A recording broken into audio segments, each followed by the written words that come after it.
ہے بسم اللہ الرحمن الرحیم باب ما ذکر فی ذهاب موسیٰ فی البحر الى الخضر وقوله تبارک وتعالی هل اتبعک علی ان تعلمنی الآیہ۔ حضرت مصنف امام بخاری رحمۃ اللہ علیہ نے یہ باب قائم کیا ہے،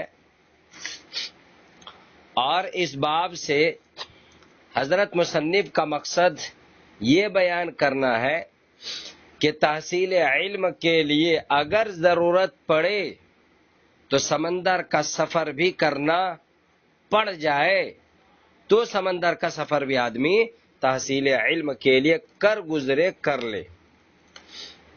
یعنی علم ایسی قیمتی چیز ہے کہ سمندر کا سفر جو کہ خطرے سے خالی نہیں ہے، بہت خطرناک سفر سمجھا جاتا ہے، حتیٰ کہ حدیث ہے، حضرت نبی اقدس صلی اللہ علیہ وسلم ارشاد فرماتے ہیں لا يركب البحر الا حاج او معتمر او غاز فی سبیل اللہ، کہ سفر سمندر کا کوئی نہ کرے سوائے تین آدمی کے، وہ آدمی کہ جو حج کرنے کے ارادہ رکھتا ہو یہ کر لے کیونکہ حج فرض ہے، نمبر دو جو عمرہ کرنے کے لیے جا رہا ہے وہ کر لے، اور نمبر تین جو اللہ کے راستے میں جہاد کر رہا ہے، غزوہ میں جا رہا ہے، وہ بھی کر سکتا ہے۔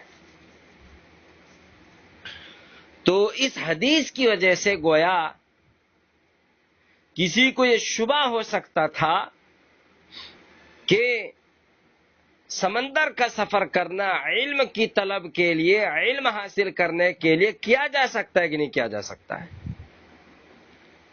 یہ باب حضرت مصنف امام بخاری رحمۃ اللہ علیہ نے ذکر کر کے اس بات کی طرف اشارہ کیا کہ اگرچہ حضرت نبی اقدس صلی اللہ علیہ وسلم کی حدیث ہے، لیکن اس کے باوجود نبی اقدس صلی اللہ علیہ وسلم کی اس حدیث کی وجہ سے سمندری سفر کو صرف انہی تین چیزوں میں منحصر کر دینا اور یہ سمجھنا کہ ان تین کاموں کے علاوہ کسی اور کام کے لیے سمندری سفر کرنا جائز نہیں ہے، یہ نہیں سمجھنا چاہیے، بلکہ سمندری سفر کرنا علم جیسی مایا ناز چیز اور قیمتی چیز کے لیے بھی سفر کرنا جائز ہے، درست ہے، جائز سفر کرنا چاہیے۔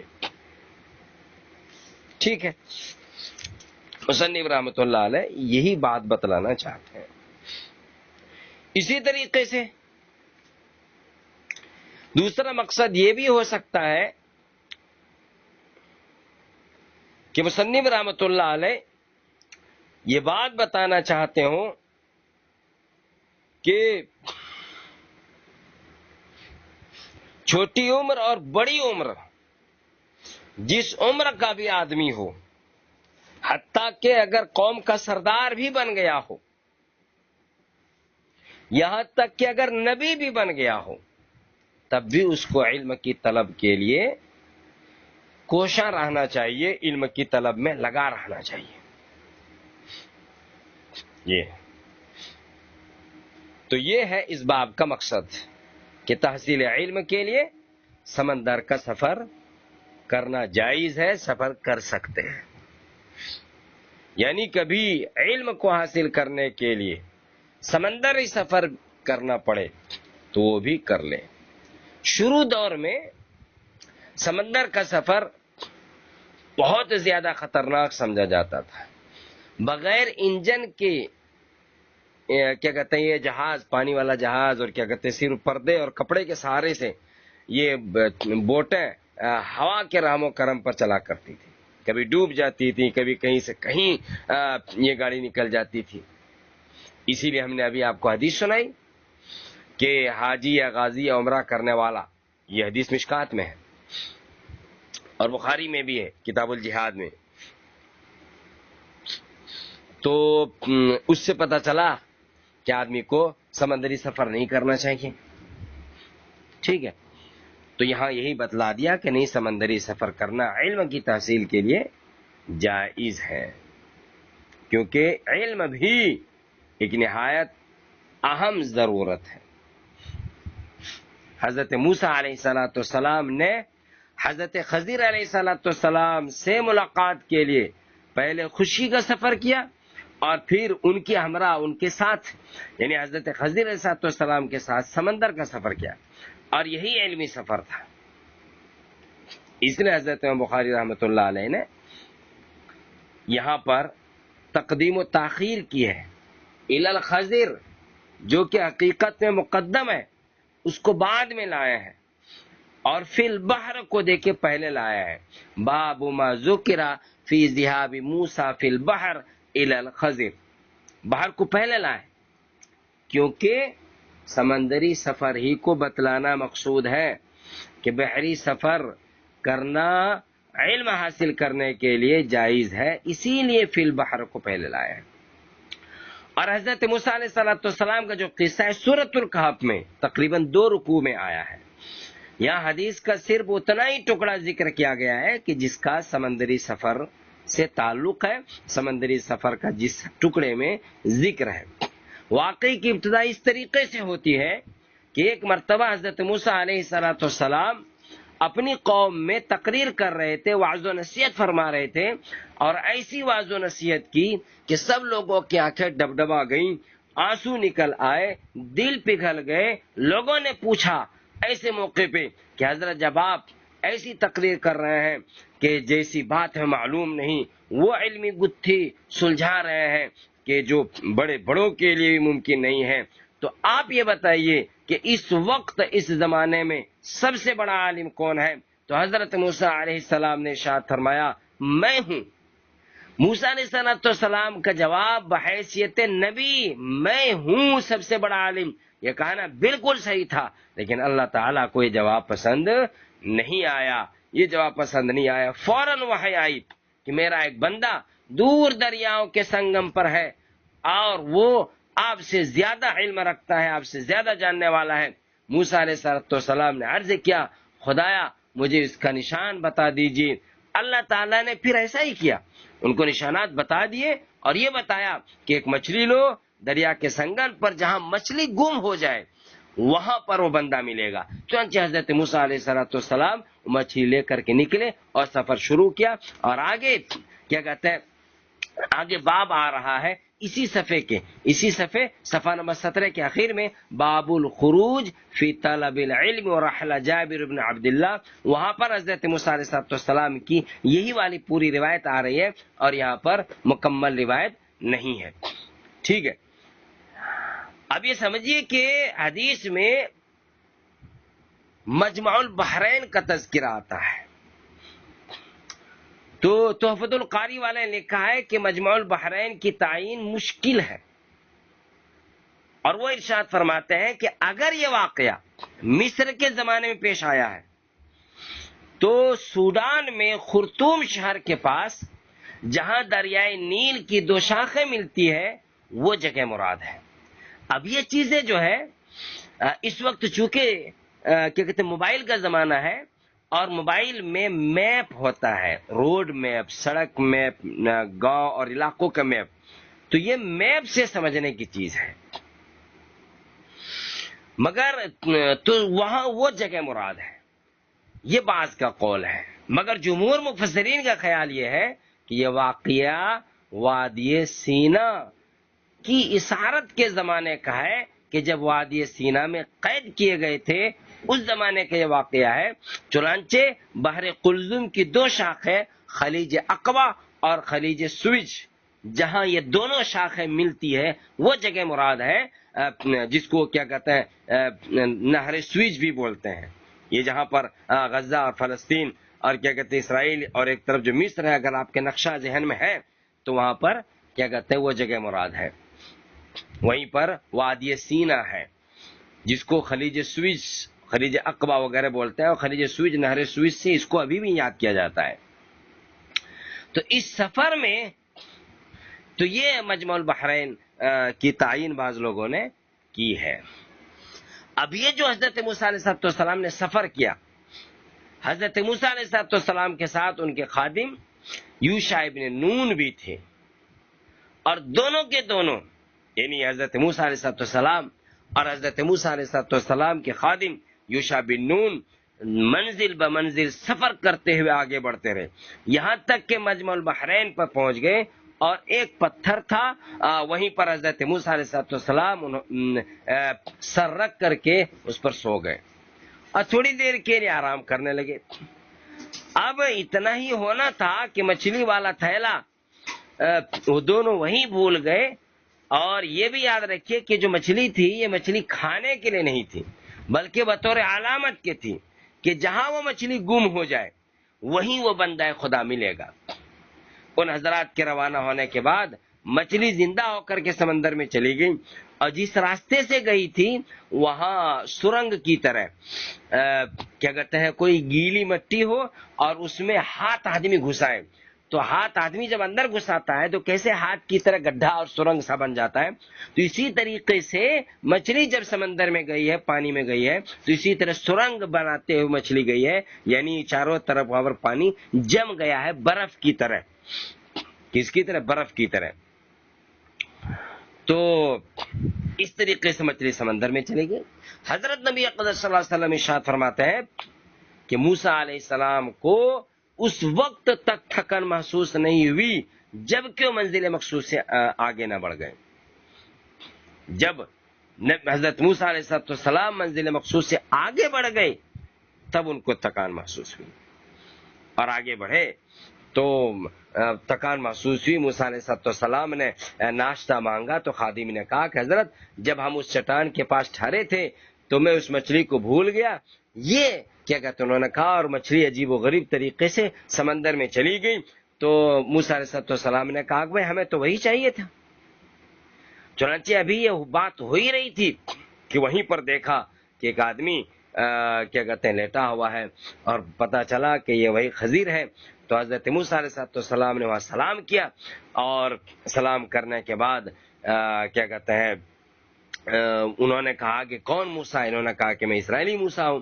تو پھر اس کے بعد بات چیت ہوئی، اور بات چیت میں خضر علیہ السلام نے کہا کہ موسیٰ تیرے پاس جو کچھ ہے وہ علم میرے پاس نہیں ہے، اور جو میرے پاس ہے وہ تیرے پاس نہیں ہے۔ تو موسیٰ علیہ السلام نے کہا کہ میں آپ کے پاس رہنا چاہتا ہوں اور آپ سے کچھ علم سیکھنا چاہتا ہوں۔ موسیٰ علیہ السلام نے کہا رہو، رہ تو سکتے ہو، لیکن کچھ سوال کرنے کی اجازت ہمارے پاس بالکل نہیں ہے۔ واقعہ یہاں پر سنانا مقصود نہیں ہے، مقصود صرف اتنا ہے کہ حضرت موسیٰ علیہ السلام خضر علیہ السلام کے پاس گئے، ان کے ساتھ رہے اور سمندری سفر کیا، اور سمندر میں سفر کیا صرف علم حاصل کرنے کے لیے۔ اس سے ثابت ہوا کہ علم حاصل کرنے کے لیے سمندری سفر کی بھی اگر ضرورت پڑے تو سمندری سفر کیا جا سکتا ہے، اور سمندری سفر کرنے کی گنجائش ہے۔ اب آپ کے سامنے ترجمہ کرایا جا رہا ہے، ترجمہ دیکھیے، اور ترجمہ کے ساتھ ہی کچھ باتیں آ جائیں گی۔ باب ما، یہ باب اس بات کے بیان میں ذکر جو ذکر کی گئی ہے فی ذہاب موسیٰ، حضرت موسیٰ علیہ السلام کے فی البحر سمندر میں، الی الخضر، خضر علیہ السلام کے پاس جانے کے سلسلے میں۔ خضر خا کے زبر اور زواد کے زیر کے ساتھ خضر، یہ بھی پڑھنا کیا ہے؟ جائز ہے۔ اور خضر خا کے زیر اور زواد کے زبر کے ساتھ بھی پڑھنا جائز ہے۔ اس کے معنی آتے ہیں سبزہ زار، سرسبز مقام۔ اور بخاری میں ہی ایک حدیث ہے کہ اس بندے کو یعنی خضر کو خضر اس وجہ سے کہا گیا ہے کہ وہ ایک مرتبہ سفید سوکھی ہوئی زمین پر بیٹھے تھے، اور جیسے ہی بیٹھتے ہی فوراً یک اچانک سے وہ کیا کہتے زمین جو بالکل ناپید تھی اور کیا کہتے کچھ پیدا کرنے کی طاقت نہیں رکھتی تھی، ان کے بیٹھتے ہی فوراً بالکل لہلہانے لگی اور سبز و شاداب ہو گئی، اور وہ زمین ہری بھری ہو گئی۔ اسی وقت سے اس بندے کا نام کیا کہتے ہیں خضر یا خضر ہو گیا۔ یہ ہے کیونکہ خضر کے معنی آتے ہی ہے سرسبز و شاداب اور ہرا بھرا۔ اچھا، ان کے بارے میں یہ بھی اختلاف ہے کہ یہ آپ انسان تھے یا فرشتے، انسان تھے تو ولی تھے یا نبی، اور کیا اب تک وہ باحیات ہے یا وفات پا چکے ہیں؟ تو مفتی سعید صاحب رحمۃ اللہ علیہ نے تحفۃ القاری میں اس جگہ لکھا ہے کہ نصوص میں یعنی قرآن و حدیث میں یا اس سلسلے میں کوئی صراحت نہیں ملتی ہے کہ وہ نبی تھے یا کو انسان تھے، زندہ ہے یا وفات پا چکے، ایسا کچھ نہیں ملتا۔ اور وہ یہ بھی لکھتے ہیں تحفۃ القاری میں کہ مفسرین کی سلسلے میں رائے مختلف ہے۔ وہ یہ بھی کہتے ہیں آگے چل کر کہ قیاس کے قریب یہ ہے کہ آپ انسان نہیں تھے بلکہ خاص قسم کے فرشتے تھے جن کو رجال الغیب کہا جاتا ہے، یعنی حضرت خضر علیہ السلام رجال الغیب تھے۔ رجال اس لیے کہ زمینی جو فرشتے ہوتے ہیں ان کو عناصر کے بھاپ سے پیدا کیا جاتا ہے اور عناصر کے بھاپ سے ان کی پیدائش ہوتی ہے۔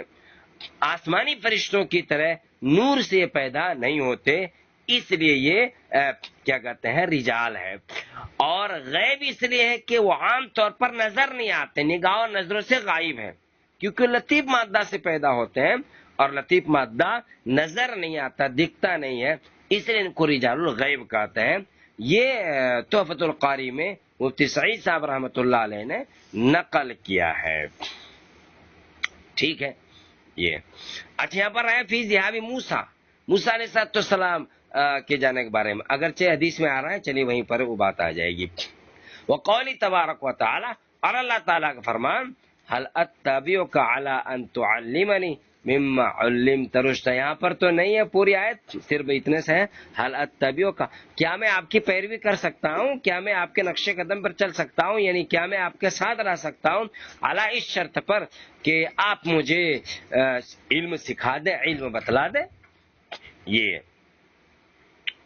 یہ سورۃ الکہف کی آیت ہے۔ اب آگے حدیث آ رہی ہے حضرت عبداللہ بن مسعود کی، اخبر عن ابن عباس، ان کو خبر دی حضرت عبداللہ بن عباس نے، انہو تمارا کہ مجادلہ کیا، جھگڑا کیا، تمارا کیا کیا، مجادلہ کیا، دیکھیں نیچے دکھا ہے تجادلو، مگر یہ تجادلہ باب تفاض میں تجادلو میں نے غلط پڑھ دیا اور میں باب مفعلہ سے چلا گیا، تمارا تجادلہ جھگڑا کیا، ہوا اس نے یعنی عبداللہ بن عباس نے، والحر بن قیس بن حسن الفزاری، اور حر بن قیس بن حسن الفزاری نے، پھر صاحب موسیٰ علیہ السلام کے ساتھی کے بارے میں، موسیٰ علیہ السلام کے ساتھی کے بارے میں، یعنی حضرت موسیٰ علیہ السلام کس سے ملنے گئے تھے؟ حضرت عبداللہ بن عباس اور حضرت حر بن قیس کے درمیانی مسئلہ زیر گفتگو آ گیا اور ان دونوں میں اختلاف ہو گیا۔ حضرت عبداللہ بن عباس رضی اللہ تعالیٰ عنہما کی رائے تھی کہ حضرت خضر علیہ السلام سے ملنے کے لیے گئے تھے، اور حضرت حر کی کچھ اور رائے تھی۔ تو حضرت عبداللہ بن عباس رضی اللہ تعالیٰ عنہما نے حضرت ابی بن کعب رضی اللہ تعالیٰ عنہ کو بلایا تاکہ ان سے اس سلسلے میں دریافت کرے۔ اس موقع پر حضرت ابی بن کعب نے مذکورہ حدیث سنائی جس سے حضرت عبداللہ بن عباس رضی اللہ تعالیٰ عنہ کی تائید ہوتی ہے۔ اور یہ حدیث آگے جو میں نے آپ کو ایک باب پڑھ کے سنایا تھا اسی صفحے میں، باب الخروج فی طلب العلم، کیا کہتے ہیں وہاں پر بھی حدیث آ رہی ہے۔ اسی طریقے سے یہاں پر ایک اختلاف اور بھی ہے، وہ اختلاف ہے حضرت سعید بن جبیر اور نوف بقالی کے درمیان، اور یہ دونوں کے دونوں نوف بقالی اور کیا کہتے ہیں سعید بن جبیر، یہ دونوں کے دونوں تابعی ہیں، اور یہ جو نوف بقالی ہے یہ نوف کعب احبار کی بیوی کے لڑکے ہیں، کعب احبار کی بیوی تھی، یہ ان کا لڑکا نہیں ہے، کعب احبار کی جس سے شادی ہوئی تھی عورت سے، اس عورت کی پہلے شادی ہو چکی تھی، اور کیا کہتے ہیں اس سے ایک لڑکا تھا جس کا نام تھا نوف بقالی۔ تو یہ ان کیا کہتے ہیں کعب احبار کے بیٹے ہوئے، سگے نہیں بلکہ بیوی کا بیٹا۔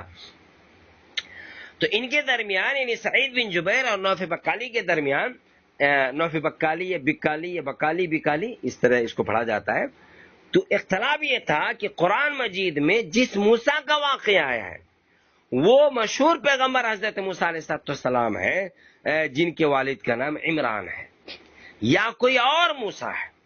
یہ اختلاف چل رہا تھا سعید بن جبیر اور کیا کہتے ہیں نوف بکالی کے درمیان۔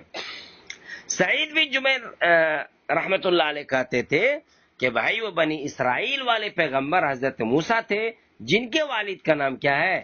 عمران ہے. جن کے والد کا نام کیا ہے؟ عمران ہے. ٹھیک ہے، یہ ان کا کہنا تھا.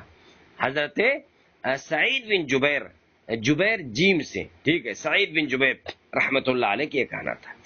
اس کے برخلاف نوف بکالی یہ کہا کرتے تھے کہ ایک دوسرے موسیٰ تھے جن کے باپ کا نام تحفۃ القاری والے نے تو میشان نقل کیا ہے، اور تحفۃ القاری والے نے مفتی سعید صاحب رحمۃ اللہ علیہ کی ترمذی کی شرح، میں نے وہ کھول کے شرح دیکھی تھی کل، تو اس میں بھی انہوں نے میشان ہی نام نقل کیا ہے کہ ان کے باپ کا نام میشان تھا. جبکہ کیا کہتے ہیں جو لامع ہے، لامع الدراری حاشیہ لامع، اس میں کومی شاہ یہ نام نقل کیا گیا. خیر جو بھی ہو، تو دوسرے موسیٰ تھے جن کے باپ کا نام میشان یا کومی شاہ ہے، تو یہ نوف بکالی کہا کرتے تھے. سعید بن جبیر رحمت اللہ علیہ نے یہ بات حضرت عبداللہ بن عباس رضی اللہ تعالیٰ عنہ سے ذکر کی، تو انہوں نے یعنی حضرت عبداللہ بن عباس رضی اللہ تعالیٰ عنہ نے نوف کی تردید کی اور فرمایا کہ اللہ کا دشمن جھوٹ بولتا ہے. ٹھیک ہے، اللہ کا دشمن کیا بولتا ہے؟ جھوٹ بولتا ہے. آگے روایت آ رہی ہے، آگے اسی صفحہ نمبر 177 پر آگے کیا کہتے ہیں باب آ رہا ہے، وہاں 177 میں نے بول دیا 117، یعنی اسی 117 بھی نہیں، کیا ہو گیا آج، کیا کہتے ہیں 17 نمبر صفحہ، اسی صفحے پر آگے باب آ رہا ہے، وہاں پر یہ حدیث آ رہی ہے. ٹھیک ہے، چلیے آگے ترجمہ کراتے ہیں. قال ابن عباس انه تمارا هو الحر بن قیس بن حسن الفزاری، حر بن قیس بن حسن الفزاری رحمہم اللہ رحمت اللہ علیہ رضی اللہ تعالی عنہ، ان دونوں میں اختلاف ہو گیا. یہاں پر قیس بن حسن الفزاری رضی اللہ تعالی عنہما کی روایت آئی ہے. تو یہ جو حر بن قیس ہے یہ بڑے جلیل القدر اور عظیم الشان صحابی ہے. ان کے اور حضرت عبداللہ ابن عباس رضی اللہ تعالیٰ عنہما کے درمیان اسی کو لے کر کے، اس بات کو لے کر کے کہ موسیٰ علیہ السلام کن سے ملاقات کرنے کے لیے گئے تھے، اختلاف ہو گیا تھا، جو اختلاف ہم نے ابھی آپ کے سامنے بتلایا. چلیے آگے ترجمہ کرایا جا رہا ہے. فقالا قال ابن عباس، تو حضرت عبداللہ بن عباس رضی اللہ تعالیٰ عنہ نے ارشاد فرمایا ہوا خضر، کہ وہ خضر ہے. فمر بہما ابی بن کعب، تو ابی بن کعب ان دونوں کے پاس سے گزرے. فدعا ابن عباس، تو حضرت عبداللہ بن عباس رضی اللہ تعالیٰ عنہ نے ان دونوں کو بلایا. فقالا، پھر کہنے لگے انی تماریت انا وصاحبی ھذا فی صاحب موسیٰ الذی سأل موسیٰ السبیل الی لقیہ، کہ میں نے جھگڑا کیا وہ صاحبی ھذا اور میرے اس دوست نے، یعنی مجھ میں اور قیس بن حر بن قیس بن حسن الفزاری میں اختلاف ہو گیا ہے. فی صاحب موسیٰ، موسیٰ علیہ السلام کے اس استاد اور صاحب دوست کے بارے میں، الذی سأل موسیٰ، کہ جس سے ملاقات کے بارے میں، الی لقیہ، جس سے ملاقات کے بارے میں موسیٰ علیہ السلام نے راستہ پوچھا تھا. حل سمیت النبی صلی اللہ علیہ وسلم، تو کیا آپ نے حضرت نبی اقدس صلی اللہ علیہ وسلم سے سنا ہے، یذکر شانہ، کہ حضرت نبی اقدس صلی اللہ علیہ وسلم اس کی حالت کچھ بیان کرتے ہو، نبی اقدس صلی اللہ علیہ وسلم نے ان کی کچھ حالت بیان کی ہو. قال نعم، تو حضرت ابی بن کعب رضی اللہ تعالیٰ عنہ نے ارشاد فرمایا نعم، جی ہاں. سمیت النبی صلی اللہ علیہ وسلم یقول، میں نے حضرت نبی صلی اللہ علیہ وسلم کو کہتے ہوئے سنا، بینما موسیٰ فی ملأ من بنی اسرائیل، کہ ایک مرتبہ حضرت موسیٰ علیہ السلام فی ملأ من بنی اسرائیل، بنی اسرائیل کی ایک جماعت میں تھے، اذ جاءہ رجل، تبھی ایک آدمی آیا، فقال، پھر کہنے لگا، هل تعلم احدا اعلی منک، کیا آپ جانتے ہیں اپنے سے زیادہ بڑا عالم، یعنی کوئی آدمی جو آپ سے زیادہ علم رکھنے والا ہو، کیا آپ جانتے ہیں؟ یہ سوال کیا انہوں نے، یہ ان کا سوال تھا حضرت عبداللہ اس سے موسیٰ علیہ السلام سے ان کی قوم کا، کہ آپ بتائیے کہ آپ ایسی تقریر کر رہے ہیں اور اس قدر آپ ہمیں ہدایت دے رہے ہیں اور اس قدر ہدایت کی باتیں بتلا رہے ہیں کہ لوگوں کی آنکھیں بہہ رہی ہیں، لوگ آنسو بہا رہے ہیں، تو آپ ذرا یہ بتا دیجئے کہ کیا آپ سے بھی بڑا کوئی عالم ہے، علم والا ہے، جو آپ سے زیادہ جاننا، جو علم رکھتا ہو؟ یہ قال موسیٰ اللہ، تو حضرت موسیٰ علیہ السلام نے کہا نہیں، فأوحى اللہ الی موسیٰ، تو حضرت موسیٰ علیہ السلام نے وحی بھیجی، بلا عبدنا خضر، بلکہ ہمارا ایک بندہ خضر ہے، فسأل موسیٰ السبیل الیہ، تو حضرت موسیٰ علیہ السلام نے ان سے راستہ پوچھ لیا کہ اللہ ہمیں راستہ بتا دیجئے، ہمیں کیا بتا دیجئے؟ راستہ بتا دیجئے کہ ہم جائیں ان کے پاس۔ فجعل اللہ لہ الحوت آیۃ، تو اللہ تعالیٰ نے مچھلی ان کے لیے نشانی بنا دی۔ ابھی ہم نے آپ کے سامنے ذکر کیا اور بتلایا کہ جو مچھلی تھی حضرت موسیٰ علیہ السلام کے پاس، یہ مچھلی کھانے کے لیے نہیں تھی، بلکہ یہ مچھلی کس کے لیے تھی؟ نشانی کے طور پہ تھی۔ فکان یتبع، وقیل لہ، اور اللہ تعالیٰ نے ان سے کہا تھا، وقیل لہ، اور حضرت موسیٰ علیہ السلام سے کہا گیا تھا، اذا فقدت الحوت، جب آپ مچھلی کو گم کر دیں، فرجی، تو آپ لوٹیے، فإنک ستلقاہ، تو آپ پائیں گے اس کو، فکان یتبع اثر الحوت فی البحر، تو حضرت موسیٰ علیہ السلام اتباع کرتے تھے، پیچھے پیچھے چل رہے تھے، اثر الحوت، مچھلی کی نشانات پر، فی البحر، سمندر میں۔ یہ تو ترجمہ ہوا۔ یہ جو لفظ آ رہا ہے فکان یتبع اثر الحوت فی البحر، اس جملے کا صحیح مطلب مفتی سعید صاحب رحمۃ اللہ علیہ نقل کرتے ہیں کہ میرے نزدیک، مفتی سعید صاحب توحید القاری میں نقل کرتے ہیں کہ میرے نزدیک صحیح مطلب اس کا یہ ہے کہ حضرت موسیٰ علیہ السلام اس تھیلے پر جس میں مچھلی تھی ہمیشہ نظر رکھتے تھے، کیونکہ وہ مچھلی راستے کے نشانی کے طور پر تھی۔ یہ مطلب ہے اس کا، ہمیشہ نگاہ رکھ رہے ہیں، دیکھ رہے تھے کہ مچھلی ہے کہ نہیں ہے۔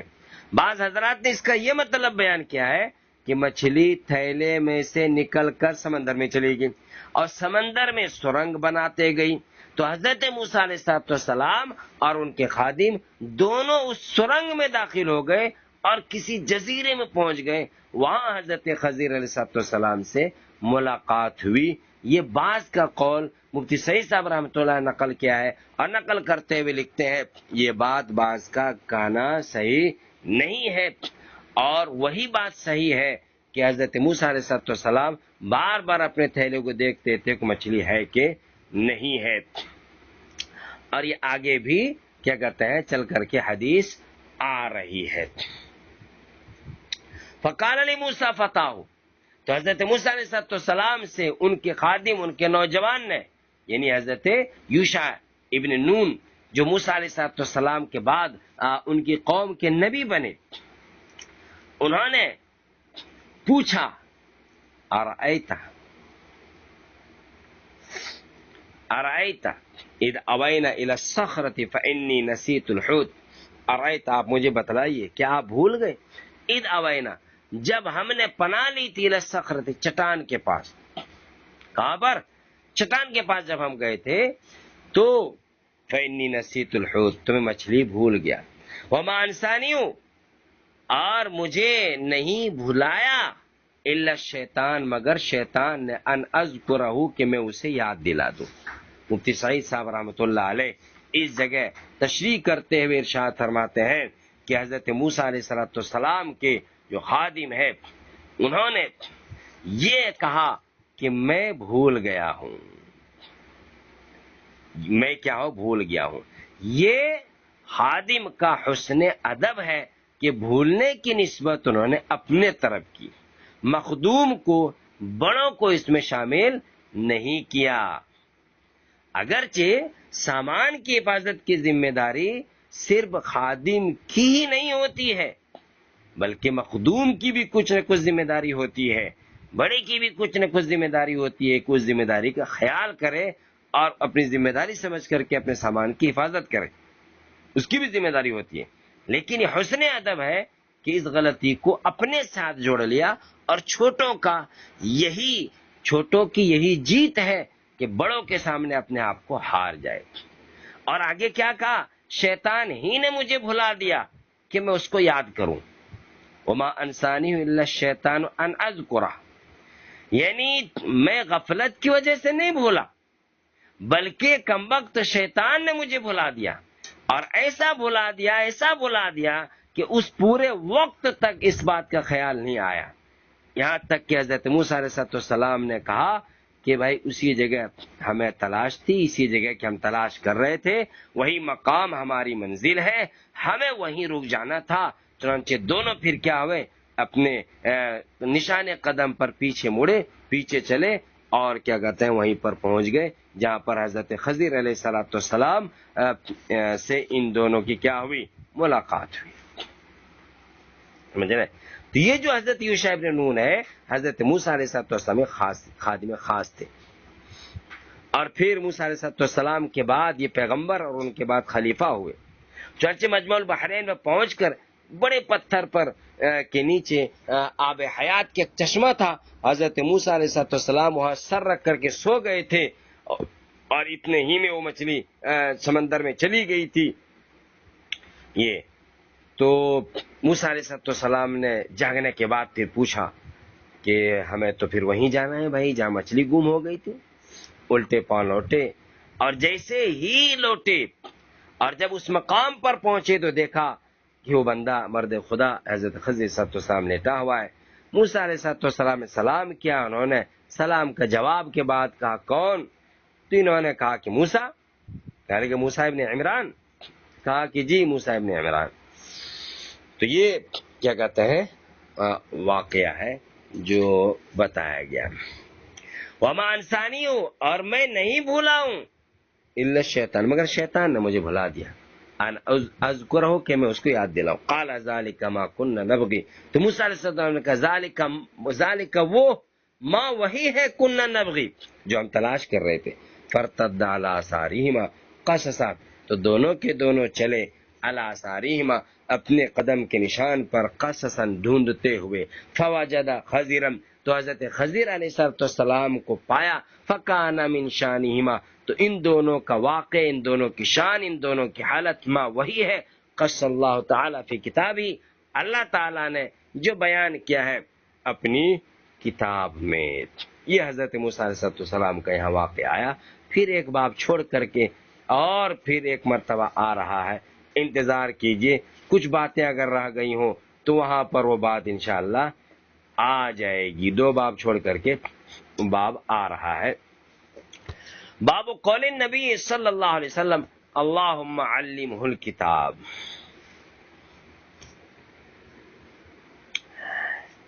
اے اللہ ابن عباس کو قرآن سکھا دیں، اس باب کا ترجمہ ہوگا۔ حضرت امام بخاری رحمۃ اللہ علیہ طلباء کو ایک خاص بات بتا رہے ہیں اور ایک خاص بات کی طرف توجہ کر رہے ہیں اور ہدایت دے رہے ہیں کہ تحصیل علم کے لیے جہاں ذکاوت، عقل مندی، اللہ سے تعلق، مسابقت، سمندری سفر اور ہر قسم کی تکالیف اور دشواری کو جھیلنا اور پریشان کرنا ضروری ہے، فہم ہونا ضروری ہے، اسی طریقے سے اساتذہ کی دعا بھی ضروری ہے، اساتذہ سے دعا لینا اور دعا کرنا اور کرانا بھی کیا ہے، ضروری ہے۔ اس کے بغیر مقصد میں 100% کامیابی نہیں ہو سکتی ہے۔ اور دعا لینے کا استاد سے دعا لینے کا طریقہ یہ ہے کہ استاد کی خدمت میں جائے، غایت درجہ احترام کیا جائے، ان کا ادب کیا جائے، ان کے حکم کو واجب الامتثال سمجھا جائے اور ان کے حکم کی خلاف ورزی نہ کی جائے۔ اگر کسی دن طالب علم کی خدمت اور فرما برداری سے خوش ہو کر کے استاد کے دل سے دعا نکل گئی تو اس طالب علم کا پھر بیڑا پار رہے گا۔ چنانچہ ایک مرتبہ حضرت عبداللہ ابن عباس رضی اللہ تعالی عنہما کی سمجھ اور احترام سے خوش ہو کر حضرت الاستاد حضور صلی اللہ علیہ وسلم نے سینے سے ان کو لگایا اور سینے سے لگا کر کے دعا دی، اے اللہ اس کو قرآن مجید کی سمجھ عطا فرما۔ چنانچہ دعائے نبوی کی برکت سے حضرت عبداللہ ابن عباس رضی اللہ تعالیٰ عنہما کو فہم قرآن کا ایسا بڑا مقام حاصل ہوا کہ حضرت عبداللہ ابن مسعود رضی اللہ تعالیٰ عنہ بھی ان کو بڑے مفسر کہا کرتے تھے اور اس بات کے قائل تھے کہ اگر قرآن سمجھنا ہے تو عبداللہ ابن عباس سے سمجھو، اور علماء میں مفسرین میں حضرت عبداللہ ابن عباس رضی اللہ تعالی عنہما کا لقب ترجمان القرآن پڑ گیا۔ مگر یہ دعا آسانی سے حاصل نہیں ہوتی ہے، اس کے لیے اساتذہ کی خدمت کرنی پڑتی ہے، ان کی فرما برداری کرنی پڑتی ہے، پھر خدمت و اطاعت کے نتیجے میں کسی استاد کے دل سے دعا نکل گئی تو بڑا بیڑا پار ہوتا ہے۔ حضرت عبداللہ بن عباس رضی اللہ تعالیٰ عنہما کو جو مخصوص دعا ملی تھی، اس سلسلے میں دو واقعی حدیثوں ملتے ہیں۔ چنانچہ ایک واقعہ یہ ہے کہ ایک مرتبہ حضرت عبداللہ بن عباس رضی اللہ تعالیٰ عنہما حضور صلی اللہ علیہ وسلم کی رات کی عبادت دیکھنے کے لیے ان کے گھر گئے۔ ہوا یہ تھا کہ حضرت عبداللہ بن عباس رضی اللہ تعالیٰ عنہما کی خالہ ام المومنین حضرت میمونہ رضی اللہ تعالیٰ عنہا کے گھر حضرت عبداللہ بن عباس گئے۔ جب رات میں آپ نے تہجد شروع کیا تو حضرت عبداللہ بن عباس نے بھی وضو کر کے حضور صلی اللہ علیہ وسلم کی اقتدا کر لی، تو حضرت عبداللہ بن عباس رضی اللہ تعالیٰ عنہما بائیں طرف کھڑے ہو گئے۔ بائیں طرف کیا کھڑے ہوئے، آپ صلی اللہ علیہ وسلم اشارہ کیا، ان کو دائیں طرف لے لیا، مگر وہ ذرا پیچھے کھڑے ہوئے۔ تو آپ نے جب نماز پوری کی تو ان سے پوچھا کہ تم میرے ساتھ کیوں نہیں کھڑے ہوئے؟ تو انہوں نے عرض کیا کہ آپ کے برابر کھڑا ہونا ہم جیسوں کی ہمت نہیں ہے، آپ اللہ کے رسول ہیں۔ آپ صلی اللہ علیہ وسلم نے عبداللہ بن عباس رضی اللہ تعالیٰ عنہ کے جواب کو پسند کیا اور دعا دی۔ کئی جگہ کیا کہتے بخاری میں یہ روایت آتی ہے، مسند احمد میں بھی اس کی بڑی تفصیل موجود ہے۔ اسی طرح ایک دوسرا واقعہ ہے کہ ایک مرتبہ حضور صلی اللہ علیہ وسلم بیت الخلاء تشریف لے گئے۔ حضرت عبداللہ بن عباس رضی اللہ تعالیٰ عنہما نے وضو کے لیے پانی رکھا۔ جب آپ بیت الخلاء سے نکلے اور وضو کا پانی تیار دیکھا کہ میرے لیے لوٹے میں وضو کا پانی رکھ رکھا ہے، تو پوچھا کہ پانی کس نے رکھا، تو بتایا گیا، جواب ملا کہ عبداللہ بن عباس نے۔ تو حضرت نبی اقدس صلی اللہ علیہ وسلم نے حضرت عبداللہ بن عباس رضی اللہ تعالی عنہما کو خوشی سے گلے سے لگایا، سینے سے لگایا اور سینے سے لگا کر کے دعا دی جو یہاں پر ہے، اللہم علمہ الکتاب۔ پہلا واقعہ ادب اور احترام کا ہے کہ ادب اور احترام سے استاد کے بغل میں نہیں بیٹھے، استاد کے پاس کھڑے نہیں ہوئے، بلکہ تھوڑا پیچھے ہٹ گئے۔ اور دوسرا واقعہ خدمت کا ہے کہ جب استاد کو پانی کی ضرورت تھی تو ان سے مانگے بغیر ہی، ان کے مطالبہ کیے بغیر ہی پانی ان کے لیے حاضر کر دیا۔ ان دونوں موقعوں میں سے کسی ایک موقع پر حضرت عبداللہ بن عباس رضی اللہ تعالی عنہما کو یہ دعا دی گئی ہے۔ کس موقع پہ دعا دی گئی ہے اللہ ہی بہتر جانتا ہے۔ اب آپ ترجمہ دیکھیے، ترجمہ کے ساتھ اگر کچھ ضمنی باتیں ہوں گی تو آ جائیں گی۔ باب قول النبی صلی اللہ علیہ وسلم اللہم علمہ الکتاب، اے اللہ اس کو کتاب سکھا دے، اس کو کیا کر کتاب سکھا دے۔ علمہ سے ہو ضمیر سے مراد ہے حضرت عبداللہ بن عباس رضی اللہ تعالیٰ عنہما، جیسے کہ نیچے دیکھیں لکھا ہوا ہے،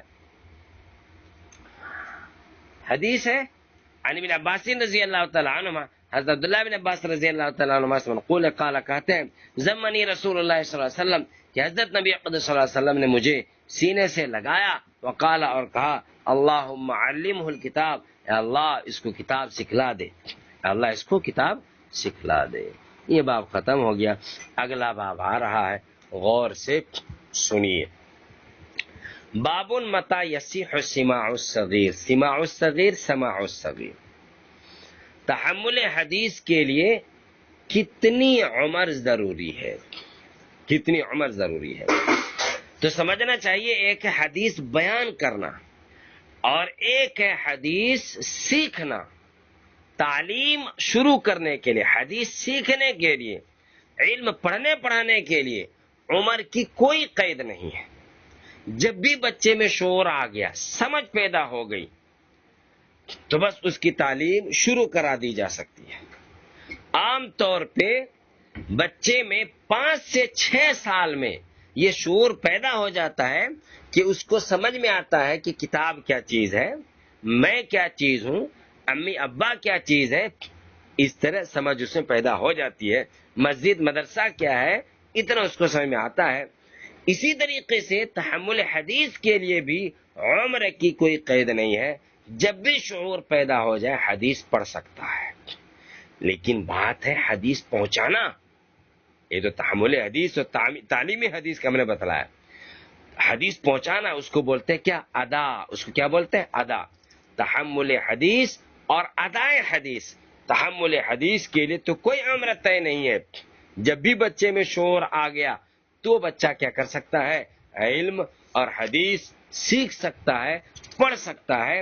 لیکن ادا کرنا، کیا کرنا؟ ادا کرنا. یہ ادا کرنے کے سلسلے میں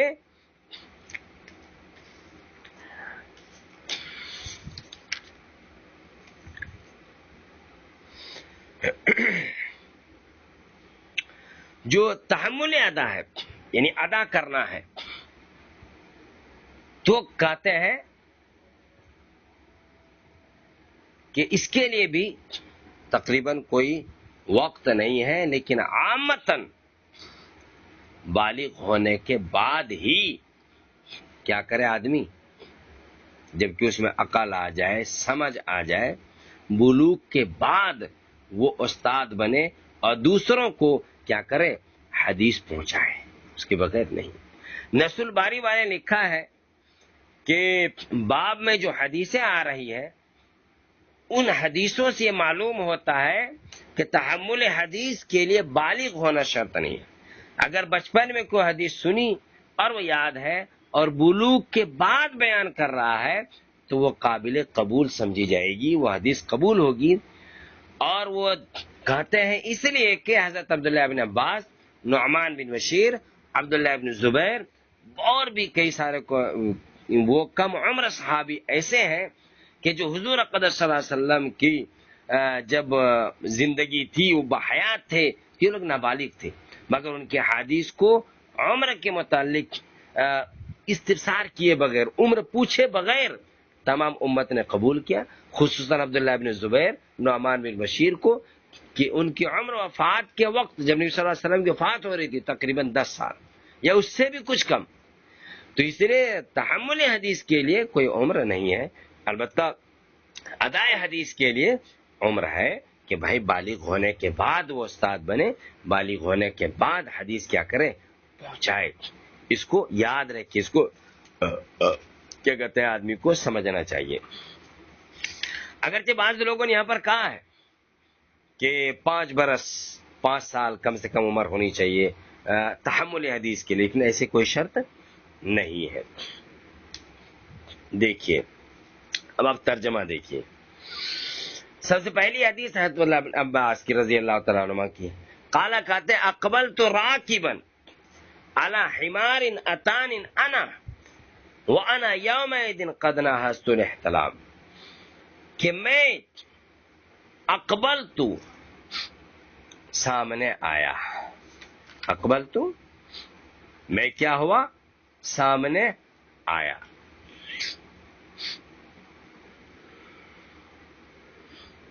یہ حجۃ الوقاء کے اوپر ہے. راکبن سوار ہو کر کے، علی حمارن گدھی پر. حمارن کا ترجمہ آگے لکھا ہے اتانی، گدھی پر سوار ہو کر. وانا یومئذ قد ناہزت الاحتلام، اور میں اس وقت کیا کہتے ہیں احتلام کے قریب ہو گیا تھا، نہیں میں بالغ ہو گیا تھا، بالغ ہونے قریب تھا. ورسول اللہ صلی اللہ علیہ وسلم، اور حضرت نبی اقدس صلی اللہ علیہ وسلم یصلی نماز پڑھا رہے تھے بمنا، مینا میں، الی غیر جدار بغیر دیوار کے. فمررت بین ید بعض الصف، تو میں بعض صف کے سامنے سے گزرا. وارسلت الاتان، اور میں نے گدھی کو چھوڑ دیا. ترتو، وہ گدھی چرنے لگی. ودخلت فی الصف، اور میں صف میں داخل ہو گیا. فلم ينکر ذلک علی، تو حضرت میں صلی اللہ علیہ وسلم نے مجھ پر نکیر نہیں کی، مجھ کو منع نہیں کیا. اس حدیث میں مسئلہ کیا آ رہا ہے وہ نہیں سمجھنا ہے. یہاں امام بخاری کا صرف اتنا ثابت کرنا ہے اس سے کہ حضرت عبداللہ ابن عباس کے ساتھ جو واقعہ پیش آیا وہ بلوغ سے پہلے کا ہے، بالغ ہونے سے پہلے کا ہے، اور بیان کر رہے ہیں بالغ ہونے کے بعد. تو اس سے پتہ چلا کہ حدیث انہوں نے سیکھی ہے بالغ ہونے سے پہلے اور بیان کر رہے ہیں بالغ ہونے کے بعد. تو بالغ ہونے سے پہلے حدیث کا سیکھنا، علم حاصل کرنا، تحمل حدیث کی اجازت ہے، گنجائش ہے، جائز ہے، صحیح ہے، یہی ثابت کرنا چاہتے ہیں. ٹھیک ہے. باقی اس میں مسئلہ آ رہا ہے کہ سترا تھا، سترا نہیں تھا، اور گدھی کو لے کر کے گزرا، مصلی کے سامنے سے گزرنا ہو رہا ہے، یہ کیسے صحیح ہے؟ وہ مسئلہ یہاں پر بیان کرنا ہی نہیں ہے. سمجھ رہے؟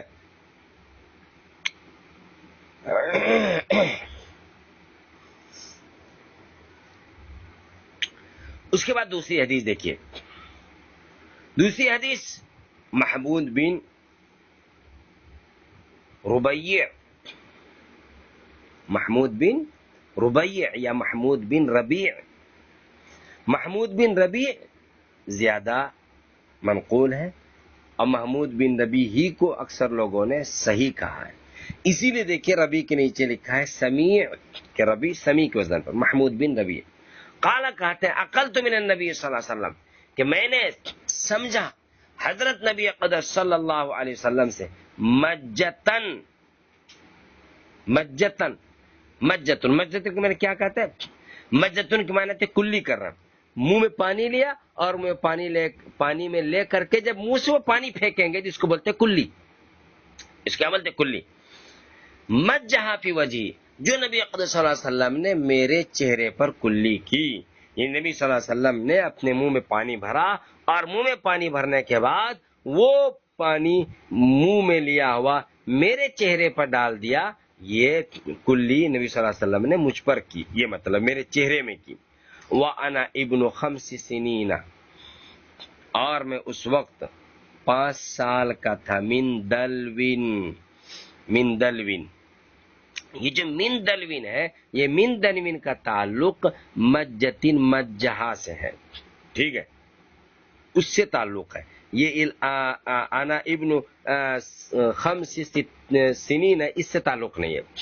دلو یعنی ڈول، ڈول میں سے نبی اقدس صلی اللہ علیہ وسلم نے کلی بھر کر کے میرے منہ پر کیا کیا؟ پانی ڈال دیا، مار دیا. یہ مطلب ہے. اس کا یہ مطلب نہیں ہے کہ ڈول میں سے میں 5 سال کا بیٹا تھا، یعنی 5 سال کی عمر کا تھا، یہ مطلب نہیں ہے. من دلوین کا تعلق انا ابن 5 سنین اس سے ہے ہی نہیں، بلکہ اس کا تعلق جو ہے فی وجہ، جو مجہ فی وجہ من دلوین، اس سے تعلق. ٹھیک ہے. اور دلون کے معنی کیا؟ ڈول، بالٹی. بالٹی سے پانی بھر لی تھی منہ کلی، اور وہ کلی پھر میرے منہ پر ڈال دیا تھا، یہ مطلب ہے. چلیے یہاں تک بات ختم ہوگی. تو دیکھیں انہوں نے یہ حدیث نبی صلی اللہ علیہ وسلم سے نقل کی ہے. کب؟ جبکہ یہ چھوٹے تھے، 5 سال کی عمر میں تھے. تو 5 سال کی عمر والا آدمی اور بچہ کیا کہتے ہیں؟ حدیث حاصل کر رہے نبی صلی اللہ علیہ وسلم سے. اور نبی صلی اللہ علیہ وسلم سے کیا حدیث حاصل کی؟ کہ نبی صلی اللہ علیہ وسلم نے میرے منہ میں کلی بھر کر کے کلی کر دیا. یعنی اس طریقے سے بڑے بزرگ اور اللہ والوں کا چھوٹے بچے پر کرنا تبرک اور برکت کے لیے جائز ہے. ٹھیک ہے. تو یہ بات نقل کر رہے ہیں. اور یہ کب کی نقل کر رہے بات؟ جبکہ ان کی عمر 5 سال ہے. تو پتہ چلا کہ تحمل حدیث کے لیے عمر کی کوئی قید نہیں ہے. اب بھی بچے میں شعور پیدا ہو جائے تو بچے کا سننا معتبر ہے. وہ بڑا ہو کر کے دوسرے کوئی بات پہنچا سکتا ہے، بتلا سکتا ہے، اس میں کوئی حرج نہیں ہے. آگے وہی حدیث آ رہی ہے جس کا بار بار حوالہ آیا کہ آگے حدیث آ رہی ہے جس میں حضرت موسیٰ علیہ السلام کے سفر کرنے کا تذکرہ ہے، اس لیے اس باب سے متعلق کوئی کیا کہتے ہیں مزید گفتگو نہیں آئے گی. صرف اتنی بات سن لیجئے کہ یہ خشکی کے سفر کا باب ہے، یعنی طالب علم کے لیے بحری سفر کرنے کا تذکرہ ماقبل میں آیا، اور 2 باب کے بعد اب خشکی کے سفر کا تذکرہ ہے. حضرت موسیٰ علیہ السلام نے بحری سفر بھی کیا تھا، یعنی سمندری سفر بھی کیا تھا، اور خشکی کا بھی سفر کیا تھا، تو اس لیے خشکی کا بھی سفر کر سکتے ہیں. حضرت جابر رضی اللہ تعالیٰ عنہ کی حدیث کے لیے، حضرت عبداللہ کی حدیث کے لیے حضرت عبداللہ ابن انیس رضی اللہ تعالیٰ عنہ کے پاس مدینہ منورہ سے شام تشریف لے گئے تھے صرف ایک حدیث کے لیے، اور اس زمانے میں اس زمانے میں یہ 1 مہینے کی مسافت تھی. ٹھیک ہے، یہ اس بات کے یہاں پر اس کا تذکرہ آ رہا ہے. ہم ترجمے کے ساتھ کچھ ضمنی باتیں بتلا دیں گے، آئے گی. دیکھیے، باب الخروج فی طلب العلم، یہ باب اس بات کے بارے میں کہ طلب علم کے لیے خروج کرنا چاہیے. خروج فی طلب العلم، طلب علم کے لیے خروج کرنے کا بیان. ورحلہ جابر بن عبداللہ، جابر بن عبداللہ رضی اللہ تعالیٰ عنہ جابر بن عبداللہ رضی اللہ تعالیٰ عنہ نے سفر کیا. جابر بن عبداللہ رضی اللہ تعالیٰ عنہ نے سفر کیا مسیرت شہرین، 1 مہینے کا، الی عبداللہ ابن انیس، عبداللہ ابن انیس کے پاس، فی حدیث واحد، ایک حدیث میں، یعنی ایک حدیث کے لیے. اب یہ حدیث کون سی ہے؟ اس سلسلے میں حاشیہ نمبر 10 میں دیکھیں لکھا ہوا ہے، فی حدیث واحد اے فی طلبہ وَلِأَجْلِ التَّحْصِيلِ فَقِيلَ إِنَّهُ الْحَدِيثُ الَّذِي ذَكَرَهُ البخاری فی آخری کتاب فی المظالم، کہ وہ حدیث ہے کہ جس کو امام بخاری نے کتاب کے آخر مظالم والے میں ذکر کیا ہے، باب المظالم میں ذکر کیا ہے. وقیل، اور کہا گیا کہ حدیث ستر المسلم، ستر المسلم والی حدیث، وفی العینی، اور عینی میں ہے، وہ صحیح، اور صحیح یہ ہے کہ ان المراد من حدیث واحد، کہ اس حدیث واحد سے وہ والی حدیث مراد ہے اخرج البخاری، جس کو میں حاشیہ 10 پڑھ کے سنا رہا ہوں، کہ جس کو امام بخاری رحمۃ اللہ نے نقل کیا ہے رد علی الجہمیہ والے باب میں، فی آخر هذا الکتاب، اس کتاب کے آخر میں. وَيُذْكَرُ عَنْ جابر بن عبد الله عن عبد الله بن انیس سمعت النبي صلی اللہ علیہ وسلم يقول يحشر الله العباد فيناديهم بصوت يسمعه من بعد كما يسمعه من بعيد كما يسمعه من قرب عن الملك عن الديان ولم يزيد البخاری علی هذا. خیر جاری، حاشیہ نمبر 10 میں دیکھیے، وہیں پر وہ روایت آ رہی ہے. اس ایک روایت کو حاصل کرنے کے لیے انہوں نے کتنا سفر کیا؟ 1 مہینے تک کا سفر کیا، 1 مہینے تک کا سفر کیا. مدینہ منورہ سے شام تشریف لے کے گئے، اور آج اللہ نے ایسی آسانی کر دی ہے کہ کہاں کوئی آدمی کلکتہ میں بیٹھا ہے، اور کوئی آدمی تانڈور میں بیٹھا ہے، اور پتہ نہیں کون آدمی کہاں بیٹھا ہے. یہ جو اسباق ہوتے ہیں، اس کو جب کیا کہتے ہیں ڈالا جاتا ہے، اس میں بیان وغیرہ میں ڈالا جاتا ہے، تو ڈالنے کے بعد پتہ نہیں کون کہاں کا ہوتا ہے، کہاں کہاں سے سنتا ہے. تو یہ کیا کہتے ہیں، اس زمانے میں اللہ تعالیٰ نے آسانیاں پیدا کر دی ہے. پہلے اتنی آسانی نہیں تھی. اب تو یہ ہے کہ پتہ چلا کہ فلاں کے پاس عالی سند ہے، فلاں کے پاس فلاں حدیث ہے، تو کہیں سے اس کا نمبر حاصل کرتے ہیں کہ ان کا نمبر لو. نمبر لینے کے بعد ویڈیو کال کر لیتے ہیں، یا ایسے ہی کال کر لیتے ہیں، اور کال کر کے حضرت سے بات کر رہے ہیں، حضرت آپ کے پاس فلاں سند ہے، آپ کی سند عالی ہے، ہمیں اجازت دے دیجیے، آپ ہمیں حدیث بتلا دیجیے، حدیث پڑھنے کی ہمیں اجازت حاصل ہو آپ سے، بہتر رہے گا. وہ حضرت بھی سمجھتے ہیں کہ کہاں سفر کر کے آئے گا، اتنا خرچہ کرے گا، چلو ہم اس کو اجازت دے دیتے ہیں، تو وہ بھی اجازت دے دیتے ہیں. میں یہ نہیں کہہ رہا ہوں کہ کیا کہتے ہیں ایسا کرنا جائز نہیں ہے، میں کہہ رہا ہوں کہ اللہ نے ایسی آسانی اس زمانے میں پیدا کر دی ہے، یہ اللہ کا بڑا کرم ہے. آدمی کو چاہیے کہ اس آسانی کے آلات سے فائدہ اٹھائے.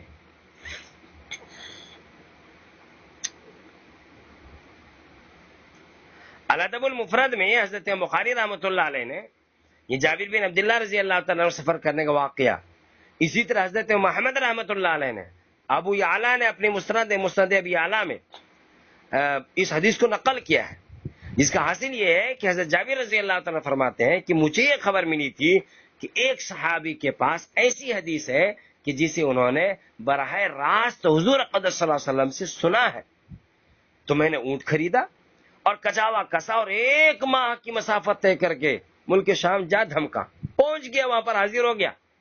حضرت عبداللہ بن انیس کے گھر آ کر کے دربان سے اطلاع کرائی کہ بھائی ان سے کہو کہ جابر دروازے پہ کھڑا ہے، جابر آیا آپ سے حدیث سیکھنے کے لیے۔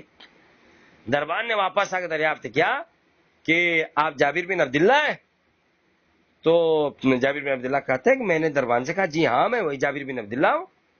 تو حضرت عبداللہ بن انیس رضی اللہ تعالیٰ عنہ آئے اور مجھ سے معانقہ کیا، تو میں نے کہا کہ حضرت حدیث بلغنی عنک انک سمیعت من رسول اللہ صلی اللہ علیہ وسلم فخشیت ان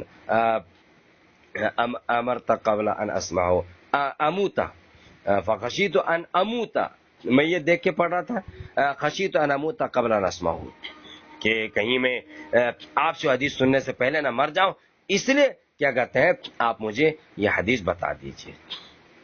ٹھیک ہے، تو یہ انہوں نے سفر کیا، جس سفر کے یہاں پر تذکرہ آیا۔ دیکھیے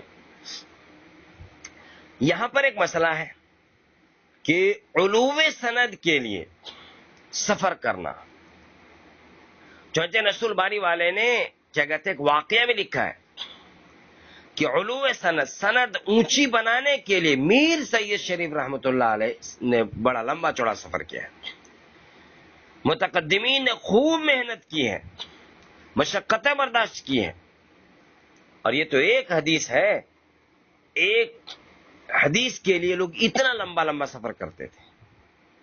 معلوم ہوا کہ جس قدر بھی محنت اور کوشش سے ایک حدیث بھی حاصل ہو جائے بہتر ہے، وہ کیا ہے؟ بہتر ہے۔ میر سید شریف جرجانی رحمۃ اللہ علیہ نے شرح مطالع پڑھی تو ان کو یہ شوق پیدا ہوا کہ اس کے مصنف سے پڑھنا چاہیے، تو چل دیے۔ ابھی لیکن کسی کو شوق پیدا نہیں ہونا چاہیے یہ کہ بخاری اس کے مصنف سے پڑھے، بخاری زندہ نہیں ہے، ہاں یہ یاد رکھیے۔ یعنی کبھی یہ واقعہ سن کر کے کسی کے دل میں خیال پیدا ہو کہ ہم کیوں بخاری اس طرح پڑھ رہے ہیں استاد سے، چلیے بخاری ہی سے پڑھیں گے، تو چل دیے۔ اور اس کے مصنف تھے حضرت علامہ قطب الدین رازی، ان کی خدمت میں حاضر ہوئے۔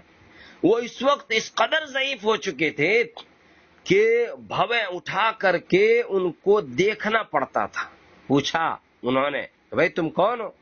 انہوں نے عرض کیا میں سید شریف جرجانی ہوں، اور میں شرح مطالع اگرچہ پڑھ چکا ہوں مگر صرف اس تمنا اور خواہش میں میں آپ کے پاس آیا ہوں کہ آپ سے اس کو پڑھوں۔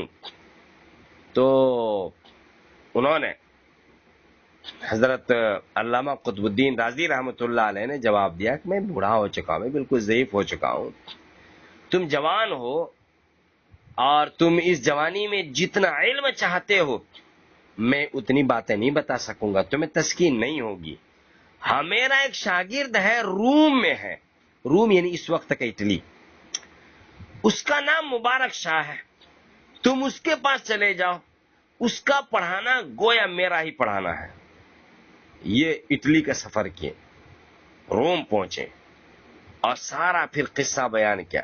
مبارک شاہ علامہ قطب الدین رحمۃ اللہ علیہ قطب الدین رازی کے غلام تھے، علامہ نے ان کی بڑی اچھی پرورش کی تھی اور اچھی طرح اس کو پڑھایا تھا، حتیٰ کہ وہ ہر فن میں فاضل اور ماہر ہو گئے تھے اور خوب اچھے طریقے سے وہ درس دیتے تھے۔ لوگ اکثر انہیں مبارک شاہ منطقی کے نام سے پکارتے تھے۔ جب میر سید شریف جرجانی رحمۃ اللہ علیہ سے پوری بات سن لی، فرمایا کہ ہمارے یہاں داخلے کی ایک شرط ہے اور وہ یہ ہے کہ میں ایک اشرفی ایک دن میں ایک سبق کے لیے لیتا ہوں۔ میر صاحب روزانہ ایک اشرفی کسی طریقے سے کام وام کر کے ادھر ادھر سے لاتے تھے اور ایک سبق پڑھ لیا کرتے تھے۔ اس سے پتہ چلا کہ میر صاحب کی طلب سچی تھی۔ انہوں نے یہاں تک فیصلہ کر لیا کہ جھولی ڈال کر بھیک مانگوں گا، جب ایک اشرفی ہو جایا کرے گی تو میں ایک سبق پڑھوں گا، مگر اللہ کو تو کچھ اور ہی منظور تھا۔ جب انہوں نے فیصلہ کر لیا کہ جتنی ہی پریشانی ہو میں تو علم سیکھے بغیر نہیں جاؤں گا، پھر اللہ تعالیٰ نے راستہ کھول دیا۔ ابھی میر صاحب کو بھیک مانگنے کی نوبت ہی نہیں آئی تھی کہ کوئی ایک رئیس اور بڑے آدمی تھے، اس کو علم ہو گیا کہ ایک سید ہے اور وہ اس طرح پڑھنا چاہتا ہے، چنانچہ اس نے انہیں بلایا اور کہا کہ میں تمہیں ایک اشرفی روزانہ دیا کروں گا، تم سبق پڑھنا شروع کر دو۔ میر صاحب کی مراد پوری ہو گئی، انہوں نے پڑھنا شروع کیا۔ ایک ہفتہ گزرا تھا کہ استاد نے بلا کے کہا کہ میاں ہمیں اشرفی کچھ پرواہ نہیں ہے، ہمارا مدعا تو تمہیں جانچنا اور تمہاری طلب کے امتحان لینا تھا، وہ ہو چکا ہے، اب تم پڑھو اور اپنی اشرفی اپنے پاس رکھو، مگر اگلی صف میں بیٹھنے کی اجازت نہیں، نہ بولنے کی اجازت ہے، صرف سنو۔ یہ اس پر بھی راضی ہو گئے اور سننے لگے اور پیچھے ہی بیٹھا کرتے تھے، لیکن یہ بھی سید شریف تھے، تفتازانی کو شکست دی تھی انہوں نے، سعد الدین تفتازانی کو۔ درمیان سبق میں ان کو جوش اٹھتا تھا کبھی کبھی، یعنی ان کو شکوک و شبہات ہوتے تھے، مگر بولنے کی اجازت نہیں تھی، اس لیے خاموش رہنا پڑتا تھا۔ البتہ جب اپنے حجرے میں جاتے تو دیوار کو مخاطب کرتے اور کہتے صاحب کتاب نے یوں کہا، استاد نے یوں کہا اور میں یوں کہتا ہوں۔ وہ اپنے کمرے میں جا کر کے اس طرح بولتے تھے۔ تو ایک مرتبہ جو استاد تھے یہ مبارک شاہ منطقی، وہ طلبہ کا حال معلوم کرنے کے لیے ٹہل رہے تھے، گشت لگا رہے تھے۔ جب ان کے حجرے کے پاس پہنچے تو علامہ سید شیخ جرجانی رحمۃ اللہ علیہ یہی تقریر کر رہے تھے۔ استاد نے جب آواز سنی تو